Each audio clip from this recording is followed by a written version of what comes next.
Oğlum, mən getdim, axşam görüşərik. Ata, sənə bir şey demək istəyirəm. Nə demək istəyirsən? Neçə vaxtı düşünürəm, bilmirəm. Artıq gizlətmək istəmirəm. İstəyirəm sən də biləsən. Mən cinsimi dəyişmək istəyirəm. Bu sənin öz qərarındır, öz düşüncəndə oğlum. Özün bilərsən, cinsini dəyişmək və yaxud dəyişməmək. Mənim üçün heç bir fərqi yoxdur. Hər ehtimalda da sən mənim övladımsan. Mən səni çox sevirəm. Çox sağ ol, ata. Ata, mən sənə bir şey demək istəyirəm.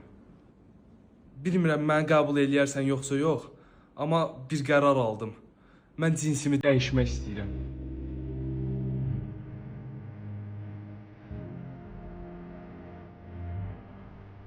İtir gözümdən. Yaxşı. Tüm əsəbdən əl-ayağım əsir. Gör nə qədər haramlayıb, gör nə qədər qudurub ki bu. Atasına rahatlıqla söz deyə bilir. Cinsimi dəyişmək istəyirəm. Bu boyda cins elə bir mənimdir. Həftədə bir cins dəyişir qudurmuş. 4 yaşımdan mən dedi bu pencəyi.